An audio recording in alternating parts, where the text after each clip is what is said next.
So one of the breaking news items that came clear as we were recording the podcast last night was that Showtime have announced their boxing schedule for the first half of 2018.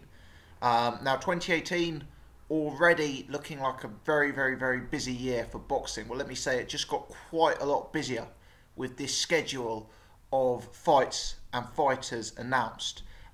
Understand that a lot of these fights, potentially all of these fights, are going to be under the Premier Boxing Champions PBC banner, which presumably means that with this arrangement these fights will be free to air for US fans, which is very good news for those guys. I'm going to read out the schedule. Now the schedule features some fights that we already knew about, some new fights that have been confirmed for the same time, for the first time, and some fighters later on in the year announced versus TBA. February 17th, Danny Garcia versus Brandon Rios. Not new news. March 3rd, Deontay Wilder versus Luis Ortiz. Not new news. March 3rd, Jamal Charlo versus Centeno.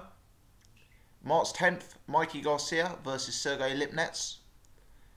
March 10th, Rances Bartholomew versus Kirill Relic. April 7th, Erislandy Lara versus Jarrett Hurd. That's new news. April the 21st, Broner versus Omar Figueroa. That's new news. April the 21st, Gervonta Davis v TBA. May 19th, Keith Thurman versus TBA. May 19th, Adonis Stevenson versus Badou Jack. That's good news. June 9th, Leo Santa Cruz versus Abner Mares. June 9th, Jamel Charlo versus TBA.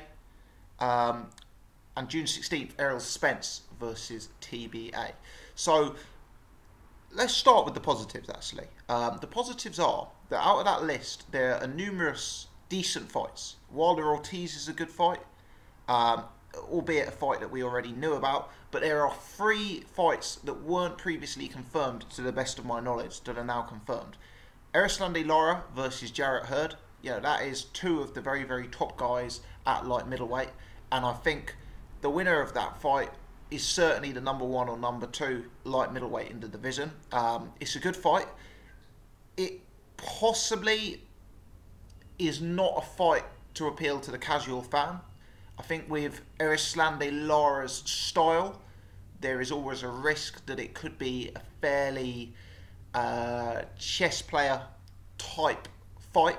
And I think this matchup, from what I've seen of the 2 guys previously, could play into that the styles may not gel well, and it could be a bit of a game of cat and mouse, but we'll have to see. I don't want to be down on it before it's begun.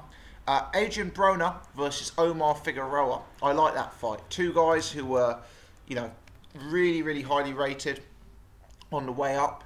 2 guys whose careers have maybe not progressed at the pace that at one point looked likely. 2 guys who have had their own weight problems in and out of the ring. Figueroa comes to the ring 27-0 with 1 draw. He has been very inactive. Only Robert Guerrero in 2017. No fights whatsoever in 2016. But at 28 years old, this is his opportunity to get some activity, to get some momentum, and to move towards the big fights out there in the sport and start creating a legacy for himself. As for Adrian Broner, well, we all know the Adrian Broner story. He's someone who has put in disappointing performances. For me, a lot of the disappointing performances have been linked by fighting bigger guys because he hasn't been able to keep his weight in check. Guys like Sean Porter, guys like Marcus Maidana. He was soundly beaten by Mikey Garcia, although he showed a lot of heart and a lot of durability to stay in that contest and fight till the bitter end. In this particular matchup, you kind of feel like Omar Figueroa is likely going to start as the favourite. Adrian Broner seems to be taking on the role of a sort of highest possible class opponent and gatekeeper now. And you kind of wonder if Figueroa is destined to bigger, better things. But if Figueroa struggles with his weight, he's been inactive himself. Adrian Broner is a very decent fighter. And he's the kind of character who can catch you out if you turn up to this type of bout with any sort of doubt or any sort of weakness in play. Another fight that's been announced, Adonis Stevenson versus Badou Jack. And for me, this is very, very possibly my favourite fight out of all of the ones that have been announced. We've talked about this fight previously on the channel. We've talked about the curious case of Adonis Stevenson and how he's kind of let his career stagnate and not hit the heights that it should have hit. This is a very, very good fight. Badou Jack is an improving fighter, gave James DeGale hell in 2017, ended the career with a stoppage of Nathan Cleverly up at light heavyweight, and now he's fighting Adonis Stevenson, who has been a top class light heavyweight for some time, but is now 40 years old and has again struggled to get in the type of fights that the fans have wanted to see. For me, this is a very, very competitive matchup, and it's one that I massively applaud.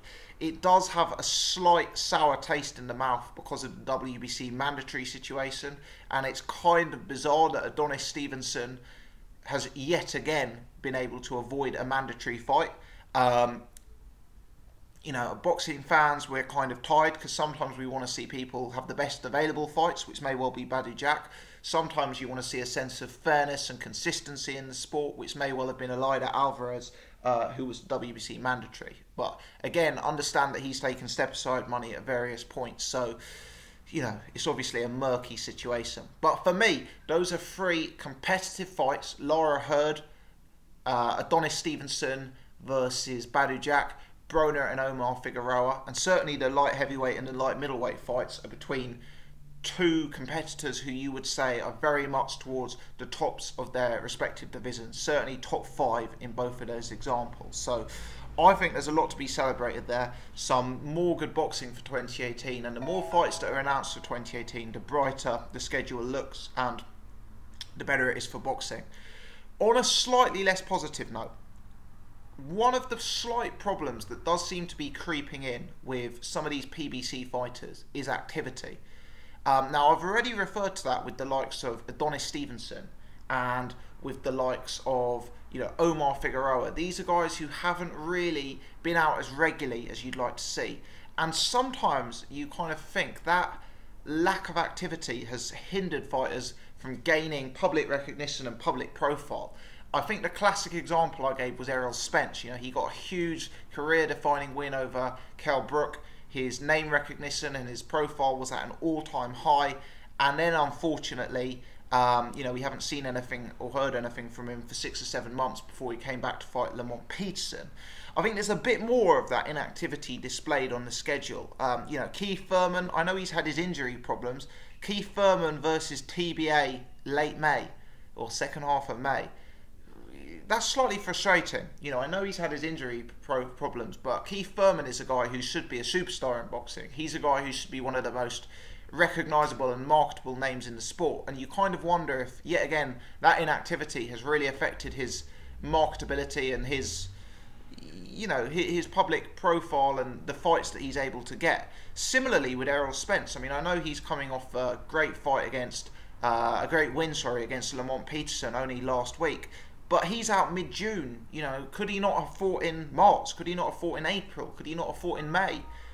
It's just, for me, that sort of slight inactivity affecting a number of these fighters has kind of prevented the momentum. And we talk about it often on this channel, but momentum is so key. I mean, Danny Garcia, inactive. Luis Ortiz, inactive. I know he's had a prep fight, but, you know, on the whole, inactive. I know he's had... A lot of these fighters have had other circumstances. There's been injuries, there's been circumstances outside of the ring, don't get me wrong. But nevertheless, Gervonta Davis, inactive. Figueroa, inactive. Keith Thurman, inactive. Adonis Stevenson, inactive. Errol Spence, you know, somewhat inactive. For me, that's the only moan and the only bugbear that I would have with this list. But all in all, some good fights in there. You know, some 50-50 fights in there, some fights to determine the number 1 and number 2 in the respective divisions, and, you know, that's good to see. And 2018 so far is looking every bit as strong a year as 2017 finished, which is absolutely fantastic news for all of us boxing fans. Anyway, there's a run through the schedule. I'm liking what I'm seeing on the whole. Let me know your thoughts. Which of these fights stand out to you? Which of these fights are you most looking forward to? Do you see any upsets? Do you agree with my point about activity? As always, leave your comments in the section below. If you've enjoyed the content, Please do take the time to hit the thumbs up button, which will mean this video gets spread a bit wider and gets a bit more visibility. As always, do press subscribe. We'll be covering all of these fights individually, I'm sure, in the lead up to them, and by pressing subscribe, we'll make sure you don't miss out any of the future content that's uploaded to the channel. Other than that, the only thing left for me to say is thank you very much for tuning in. Genuinely appreciate the support, and thanks for taking the time to watch my channel. Have a good one, guys.